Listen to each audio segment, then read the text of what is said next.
Well, welcome everyone. And thank you for taking the time out of your afternoon to come to this final session for today's conference. We appreciate you being here. This is Math Pathways, where we're really going to be focusing on understanding the high school math graduation requirements for all of our high school students, and really how they lead to different post-secondary opportunities, but especially to college level opportunities. And so if you are just joining us, I dropped a link to the slides in our Zoom chat. And so I'm just sending that to all. This will give you access to all the slides, but also to a few of the resources that we're going to be highlighting throughout this presentation.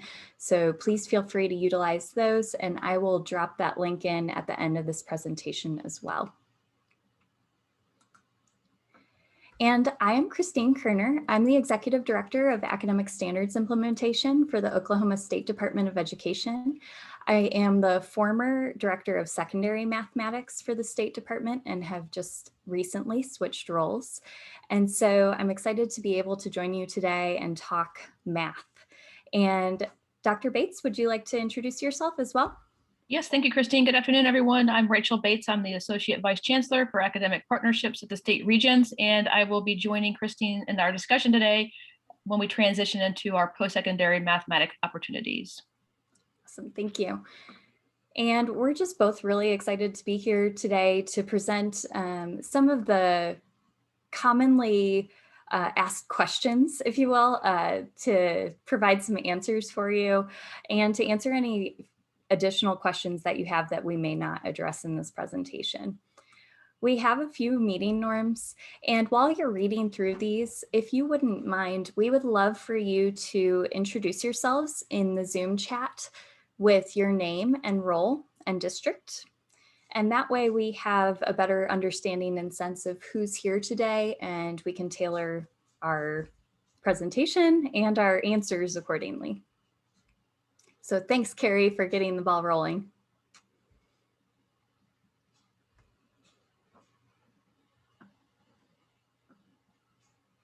Hello, hello, and good afternoon, everyone.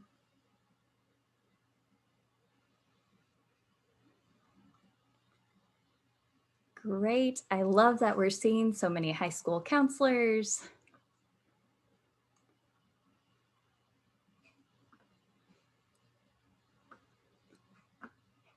Welcome from our career tech as well.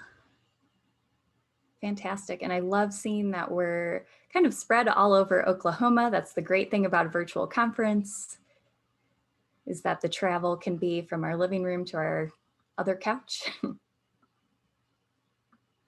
All right, welcome, welcome. And please continue to introduce yourselves in the chat. And then also, if you have any questions, feel free to ask them in the chat. If I don't see them right away, I know Rachel will be monitoring the chat for me while I'm presenting my side, and I'll be monitoring for her. But if we don't get to your question right in the moment, we'll definitely address it. And we'll have a few minutes at the end of our presentation to address questions as well.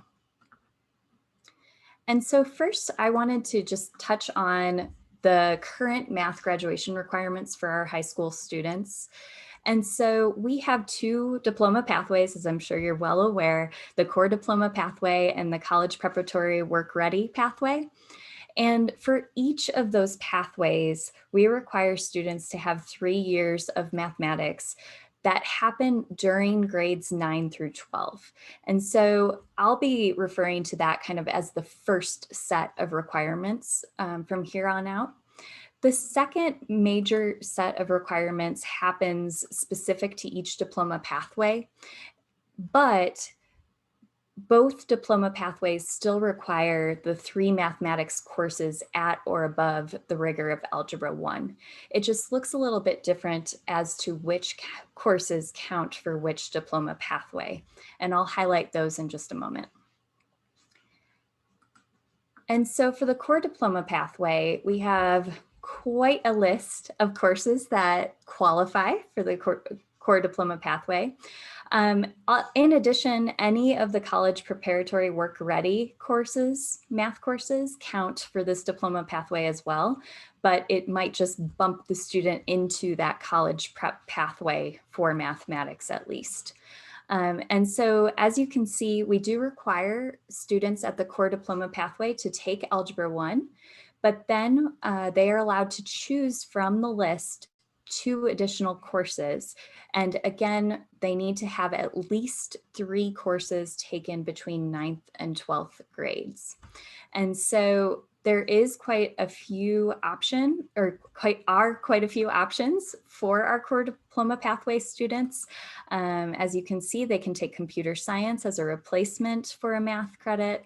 They can take career tech 3-hour program option as a replacement for a math credit, but they can also choose from the math courses that are listed.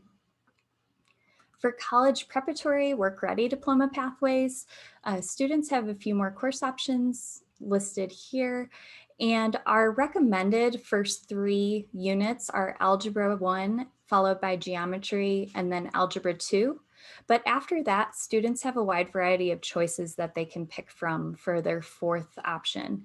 We only require 3 math courses taken between grades 9 through 12.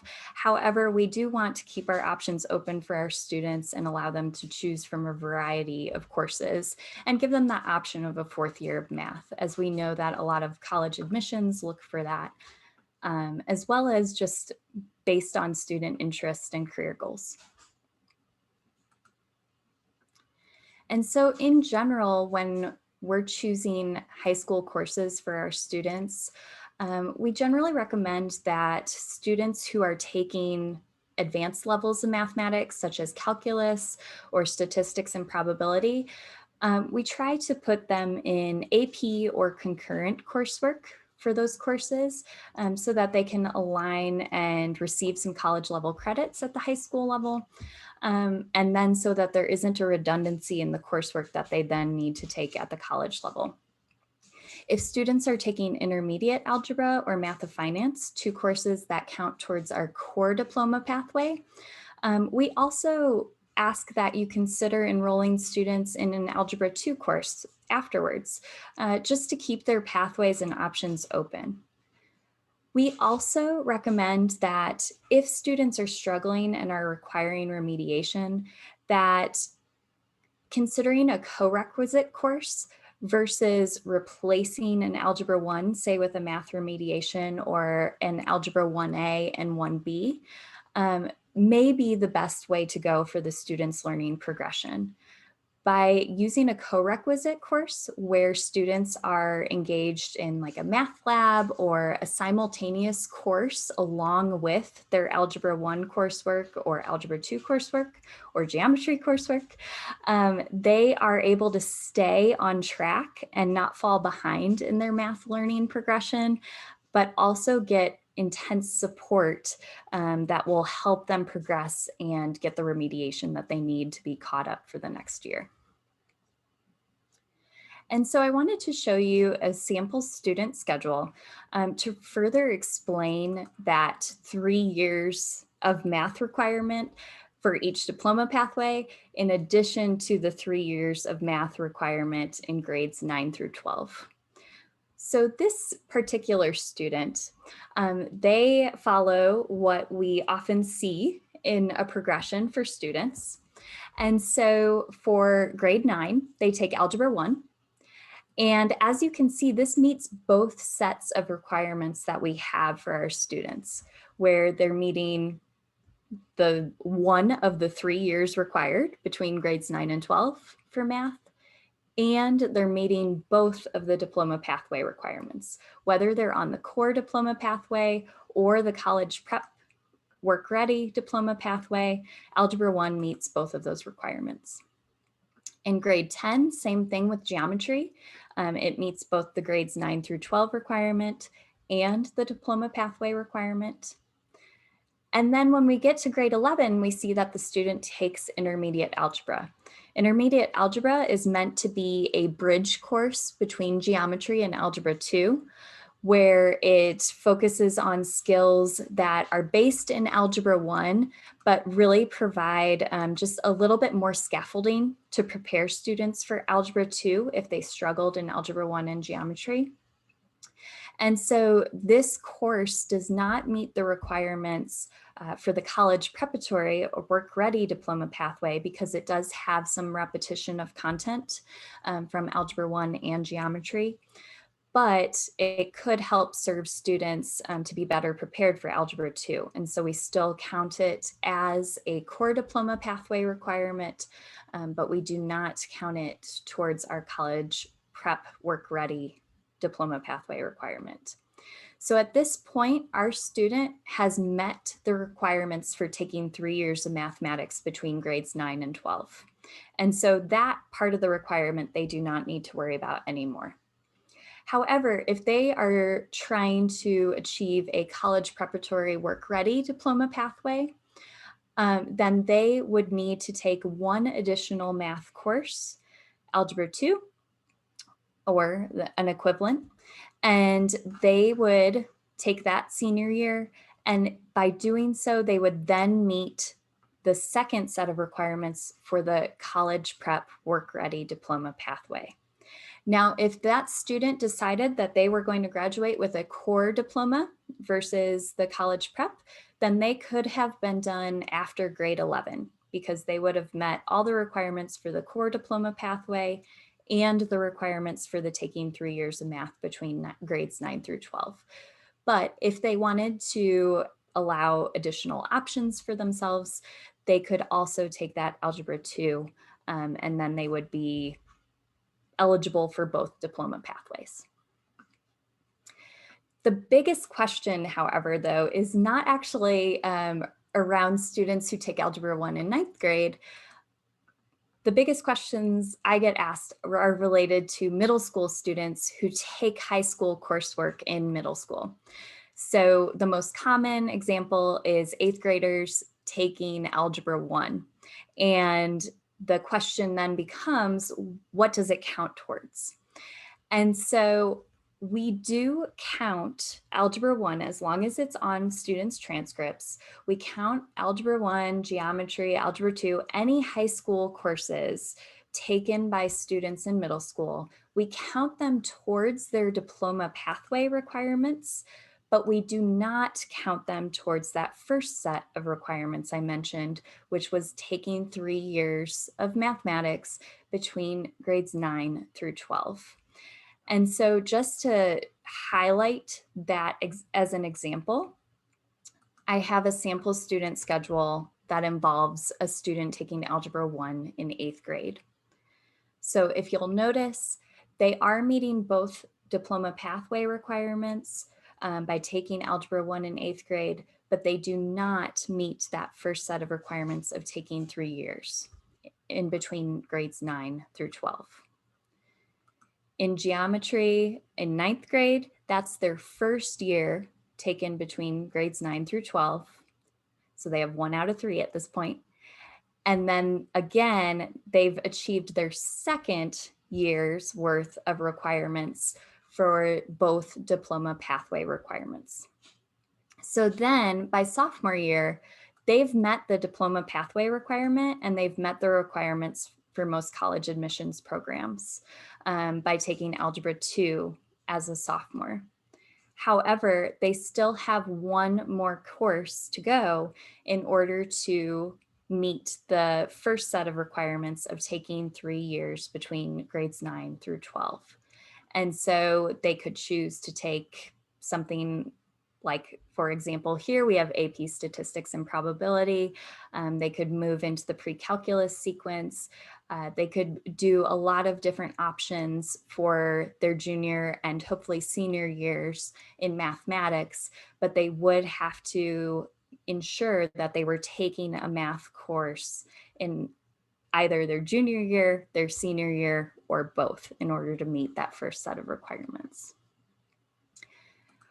Which is why we always say and recommend that middle school students who are taking high school math coursework should be generally planning on taking advanced level coursework in mathematics. Right now, the main reason why students would be taking Algebra 1 in 8th grade is so that they can get to AP Calculus by senior year. That's not necessarily the end goal for everyone. That's not necessarily what should be the end goal for everyone. But it is a reason for accelerating at this moment in time. And so we hope that students will see those advanced pathways laid out for them, that they can make those selections and choices, and that they will eventually be taking either calculus or some sort of concurrent or AP coursework during their high school years. There is also the option if students maybe were pushed into Algebra 1 in 8th grade and they're showing that they're not quite ready for a pre-calculus or calculus course, they could take a semester-long Algebra 3 course, which is, as you can imagine, right after Algebra 2 and starts introducing some principles presented in pre-calculus, but in a more scaffolded way, kind of like the intermediate algebra serves as the bridge between geometry and Algebra 2. Algebra 3 can serve as the bridge between Algebra 2 and pre-calculus. And so they could take a semester long of Algebra 3 and then follow that with a semester of concurrent enrollment in a pre-calculus course. They could also take a Math of Finance or intermediate algebra course after their diploma pathway requirements have been met for the college preparatory or work ready pathway. But we would recommend that if they're thinking about taking those courses, they have a reasoning behind it. It relates to their career goals, their choices, those kinds of ideas and methods. And so we do think about our middle school students transitioning to high school. So even though many of you are high school counselors, you probably see a lot of your students coming in with Algebra 1 already under their belts. So this hopefully will give you a few ideas of where they can be placed and go during their math learning journeys. And so this does lead us to a talk about our current math pathway options. You saw the big long lists of, what courses students could take, what they could choose, but sometimes it's hard to decide and determine which ones are what's best for students out there. And so I did want to show you this graph from 2017, and even now we're seeing even less and less courses requiring calculus, but we do have the fact that about 80% of our two-year college courses do not require students to have calculus in order to graduate with an actual degree in, their future career goals. Where in four-year colleges, that number drops a little bit, but it's still about 72% of programs that do not require calculus. And so, like I was mentioning earlier, not all students' end goals need to be to pre-calculus or calculus. We can insert a lot of different math pathway options based on student choice, job interests, etc.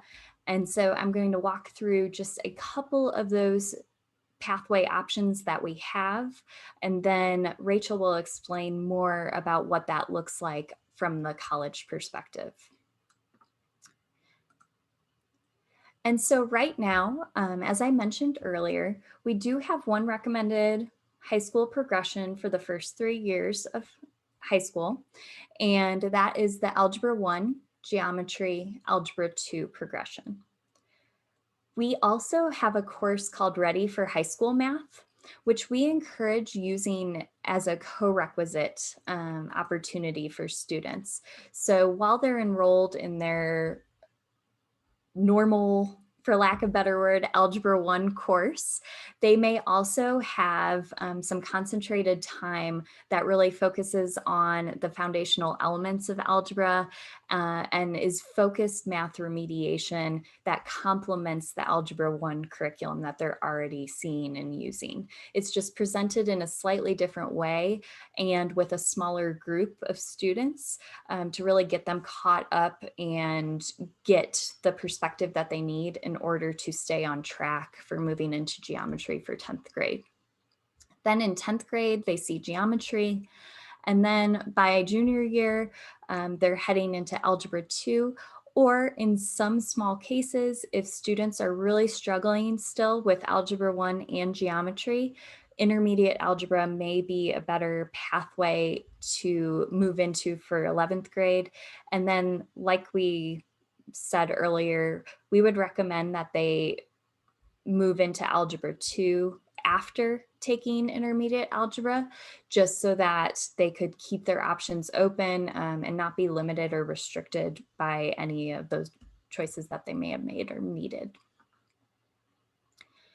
And so along with these recommended options, we have a series of pathways, and we really are working to make sure that these are pathways that students can choose and maybe even switch among those pathways as they continue forward, and really just presenting them with options. We know that students' interests are very diverse, their goals are very diverse, and whether they know what they want to do or not, we want to have an option for them that they can feel confident about and help develop their mathematical identities for.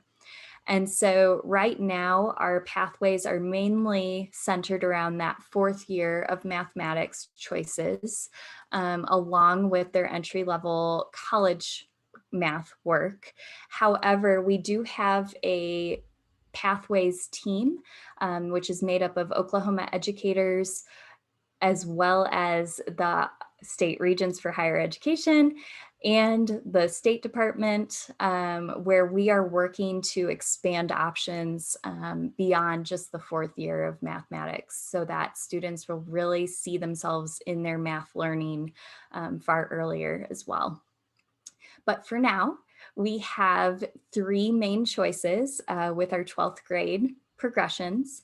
Traditionally, you may have seen this pre-calculus trigonometry calculus pathway, this pipeline being the only option that's available. And that's very common in our world. We see that progression, and we think that we need to get all of our students there. And for some students, those who are pursuing some sort of STEM career, STEM-based career, science, technology, engineering, mathematics, pre-calculus makes sense for them, and that's where they would want to progress to. However, if students know that they do not want to pursue a STEM degree, then their best option may lie in the statistics pathway. And so they're looking at data, they're analyzing, they're reasoning, they're applying, and then they have a few different options for college level entry work as well. If students are undecided, which I know quite a few of them are, and they've already met their 3-year requirement for mathematics, we encourage the College Career Math Ready course, especially for those students who are currently earning between a 13 and an 18 on their ACT composite. This College Career Math Ready course has been proven to improve students' ACT composite scores by typical gains of 2 to 3 ACT points. And so this course we recommend for students who are not only undecided, but who may be struggling a little bit with mathematics, because it provides that final effort at the high school level for remediation. And then many colleges accept this course in place of college level remediation on their end. So it can be a very powerful course for those who aren't sure of what they're doing and need a little bit more support in mathematics. And so then we see, as we progress forward, We have multiple levels represented for grade 13, or, the first year of college, as most of us call it. And so as we look at those, Rachel is going to explain a little bit more about each one and about who may fit within each one. But as just a reminder for this, it's all about our students. We want to make sure that we're really focusing on our students' needs, but also on their wants, their choices, their aspirations, rather than on their perceived abilities. We want to make sure that students have a buy-in and a say in the math that they're taking each year. And so we want to provide them with options that interest them and, you know, prevent those negative experiences, because I'm sure all of us have either a positive or a negative, or maybe both types of experiences with mathematics. And for some reason, mathematics has those strong feelings more than any other subject. And so we are working towards helping all students feel like they are math people and that they can and should do mathematics. And so just before I pass on to Rachel, I did want to add these further considerations, and just re-emphasize again, please think about the student's choice. That is the center and the heart of choosing in our high school math progressions. If students don't have clear post-secondary goals, we can still look at their current interests, their current hobbies, things along those lines. Really focus on those ICAPs, so that we really are placing students in the math coursework that works for them and makes sense for them. We also want to emphasize that there shouldn't be easy or hard math pathways, just different choices and options. And if we are currently presenting students with courses in the sense of, oh, well, this is an easier course or this is a more difficult course, then we're not doing the mathematics justice and we're not doing our students justice. We want to make sure that students have, the preparation that they need, and that we're not discrediting or disservicing any group of students. And finally, just one consideration is to make sure that the courses that students are entering, if it's relevant for them, that they meet the NCAA and college requirements. We want to make sure that we're not inadvertently placing them in courses that leave them behind or make them ineligible to play in college.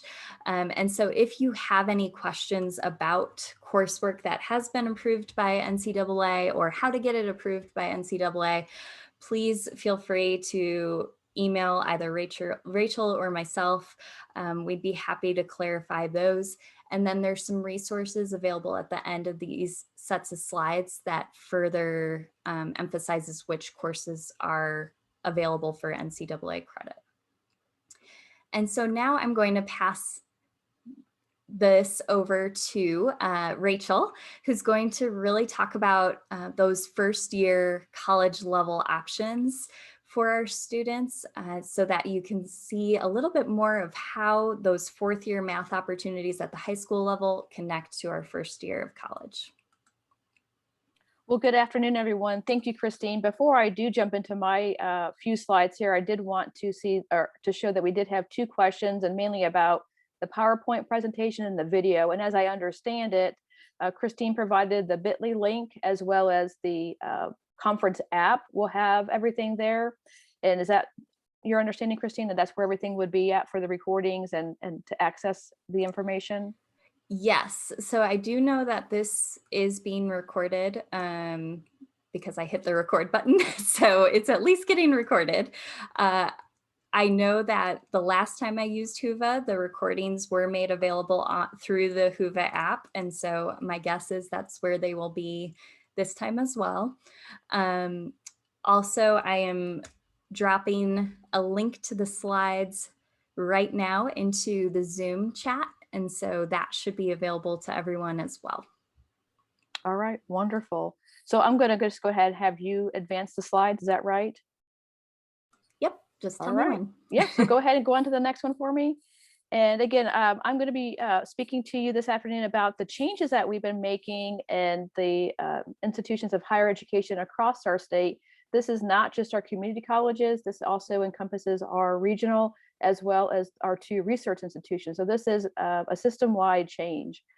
And when we speak about math education in the higher ed space, when we think about gateway or general education courses, again, we're thinking about that freshman course or that first course of introductory content. And we're thinking about things such as English Comp. But as Christine had showed, we're also thinking about now these 4 what we call new courses in the mathematical space. And those include the quantitative reasoning. The college algebra is now called PreCalculus. We have an introduction to statistics as well as a functions and modeling course.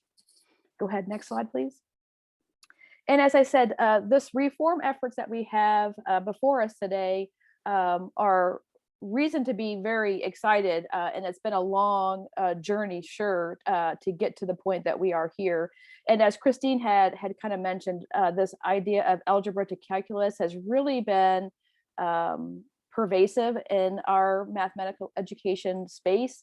And I think we're at a point now, certainly in the US and nationally, that there are more options for students beyond calculus. And just to be mathematically competent is really the goal, right, to do that. And so what we've looked at the state regent's office and from our viewpoint is really looking at how we can provide our students with the types of quantitative skills that they're going to need in their lives and careers, and really make that be the goalpost, if you will, as opposed to putting everyone through the same pathway.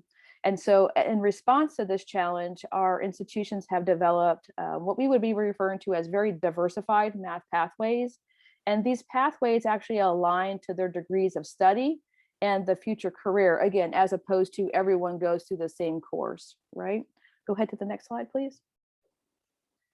And so I've got 4 slides here. And again, I'm going to try to take my time on each. And again, feel free to use the chat. Christine's going to be monitoring that for us because some of the names that I'm going to articulate may or may not be what they are in your respective institutions around your area. So I want to make sure I'm cognizant of trying to explain very clearly. The quantitative reasoning course we have had on the books, if you will. It would have been most commonly referred to as like a liberal arts math. However, the faculty from the state systems worked together about 3 years ago and really beefed this course up to really give it more of a quantitative perspective, right? And so as you can kind of see from the course description, this course is really about interpreting, drawing conclusions from an interdisciplinary context. And so where we're seeing the greatest growth in terms of the degrees of study that are accepting this, again, as the GE requirement, include programs such as art history, our elementary education majors, English, foreign language, history, music, and theater. And so again, those were probably the same subset.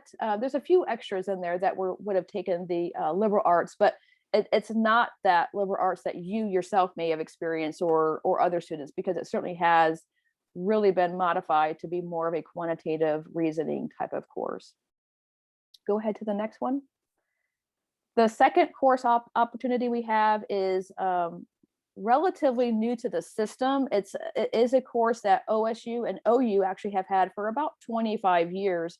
But again, through the movement of the pathways, we've recognized that we need to really offer this course in a variety of disciplines.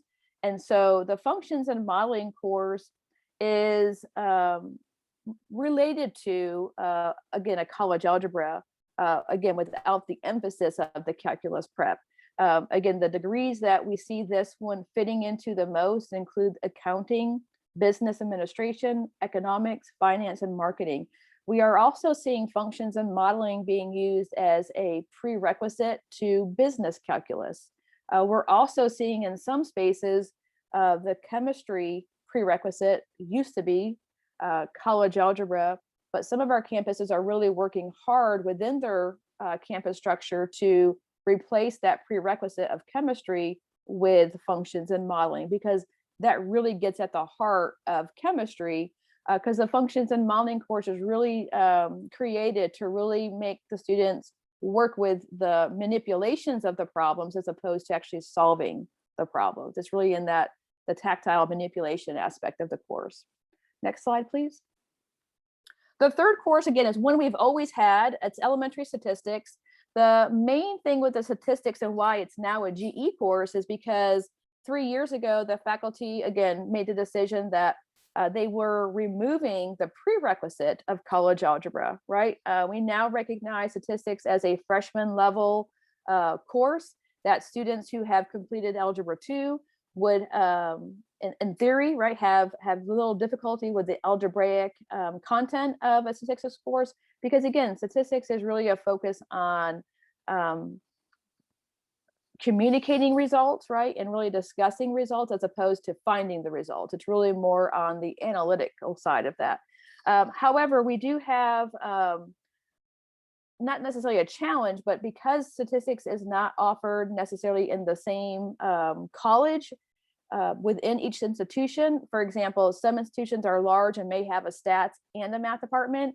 Some may not have a stats department at all, and they're actually going to find statistics in programs of study like a psych or a soc, but it would still be a freshman level course. And so the directions we're really giving to our high school partners is that, again, let the student decide where they want to go or where they're thinking about taking the course so that they can really see where that course would be offered and through which college, if you will, within the institution, if that makes sense. Next slide, please. And then again, our fourth option is now what many of us would have taken in our undergraduate time would have been called college algebra. There was a very conscious effort from the faculty approximately 3 years ago to change the course title to PreCalculus so that it really speaks to the purpose of the course, which is to prepare students to take the subsequent course, which is calculus.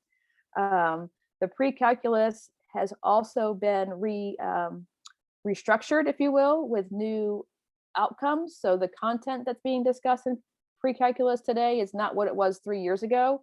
It is, again, with the idea of students who complete PreCalculus will be ready to take either a trig course or a calculus, depending upon, again, where they take that. And so again, as you're working with your 2-year or 4-year institutions, you're not going to probably see college algebra in their course listing any longer. It's now going to be called the PreCalculus. And again, the idea is this is the course that they're going to take only if they need calculus prep.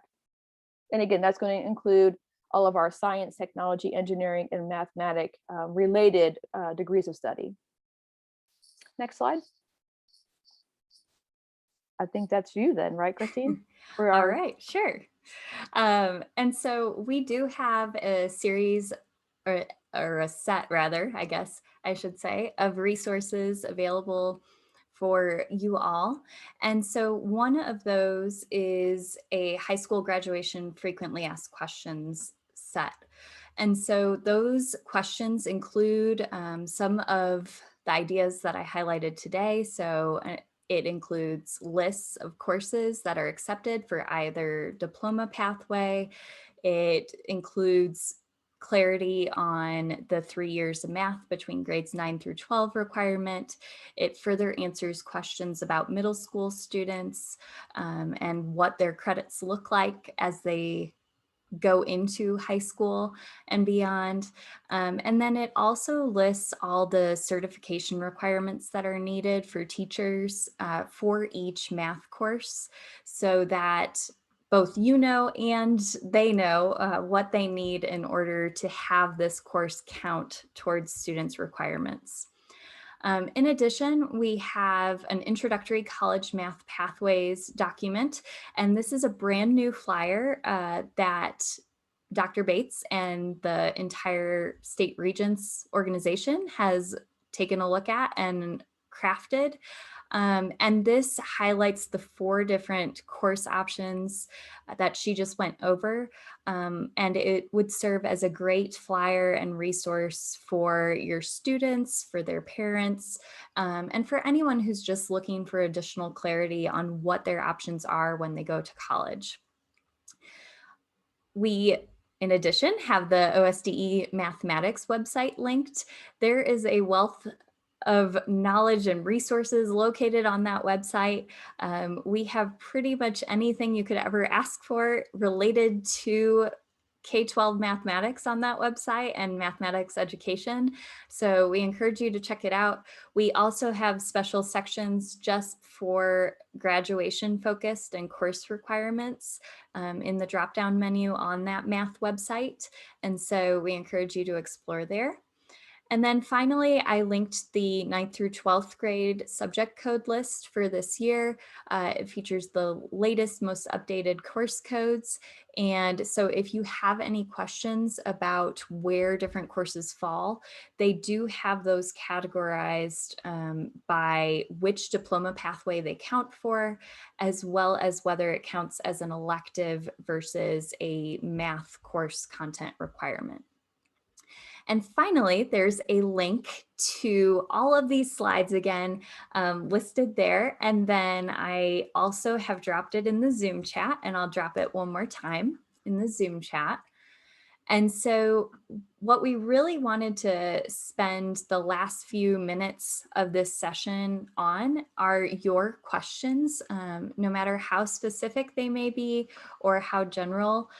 We really wanted to know more about what questions you had.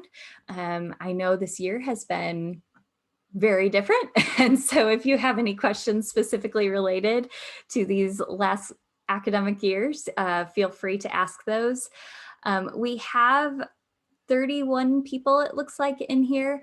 And so maybe just ask your question in the chat, and then we may ask you to unmute yourself and clarify further.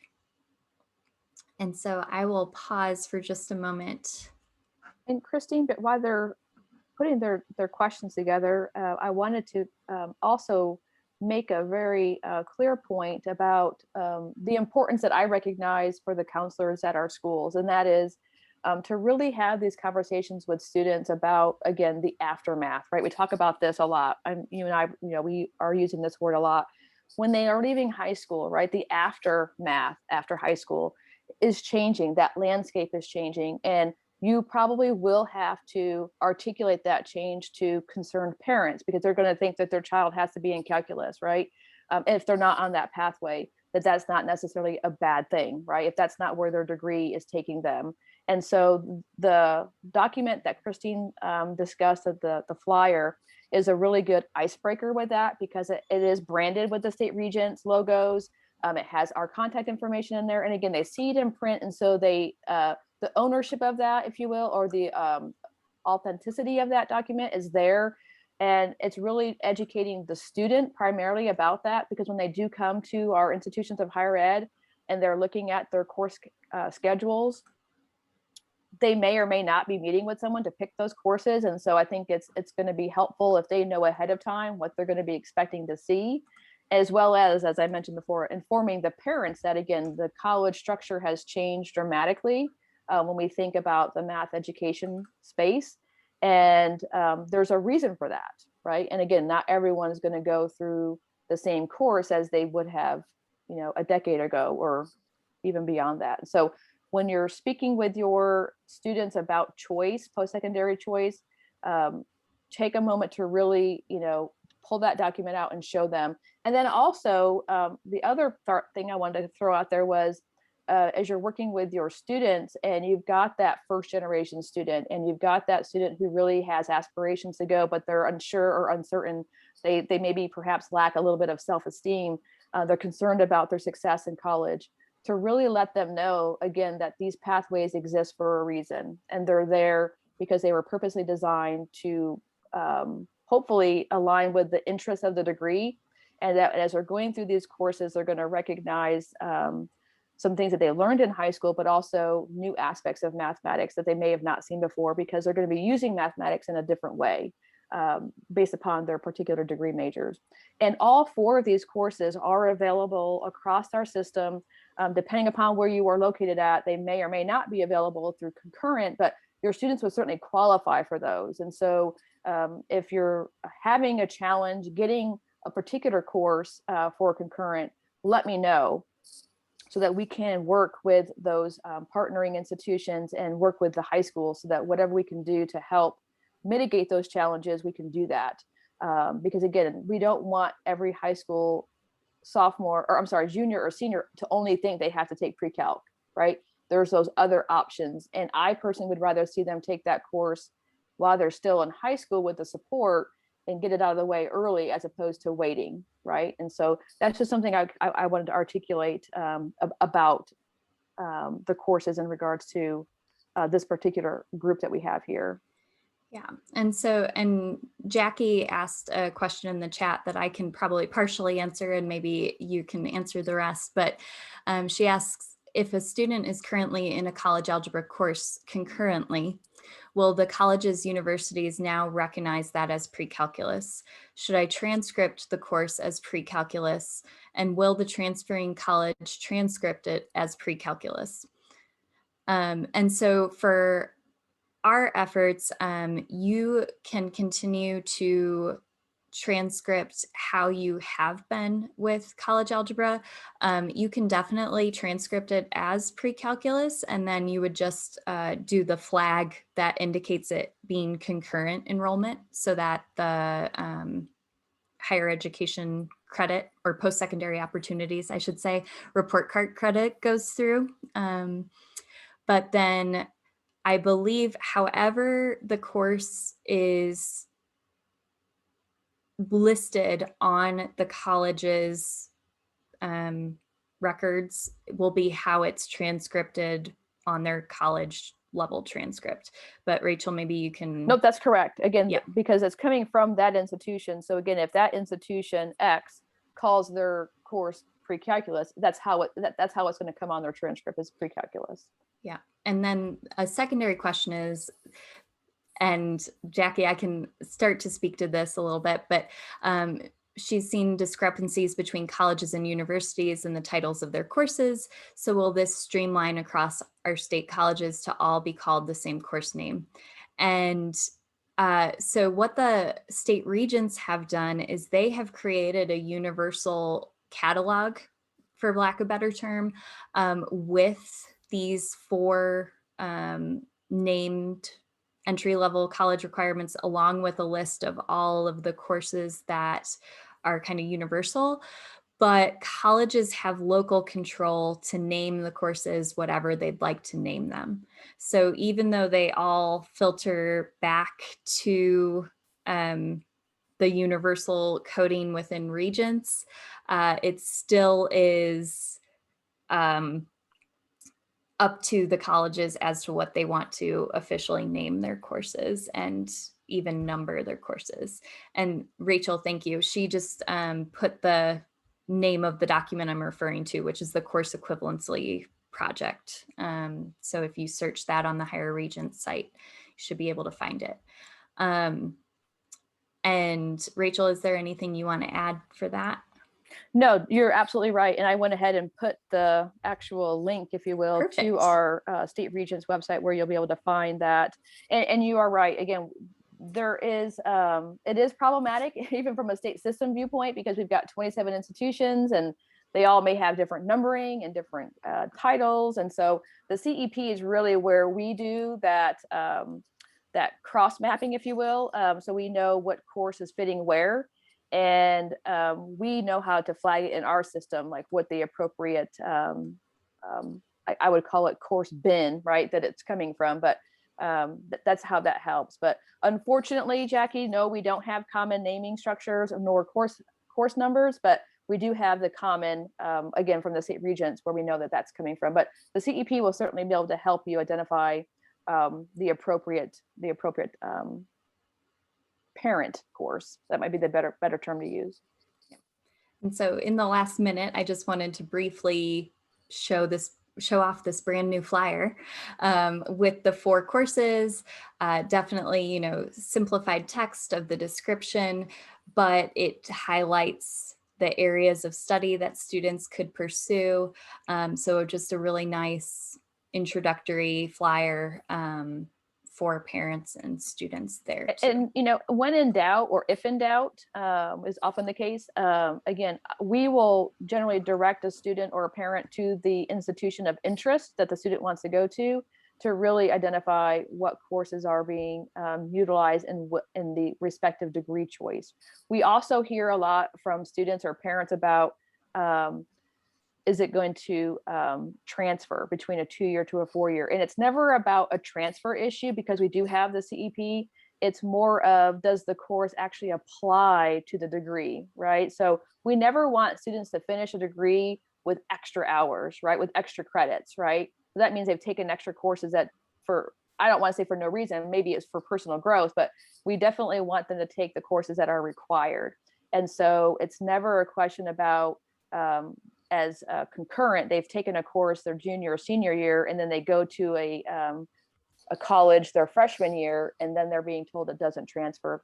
That's not the issue. It's a matter of, is the course that they're trying to transfer applicable to the respective degree of study? And we often run into that, again, more so if they've taken like a quantitative reasoning, but they decide in between their summer year, right, between their senior and freshman year, if they decided, you know what, I really do want to be a STEM major for whatever reason, that course they took concurrently, they're going to get credit for it, but it's not going to count in the STEM degree, right? Much like what Christine was showing you before, where you've got to kind of check both boxes. So there's always that question about transferability. Yes.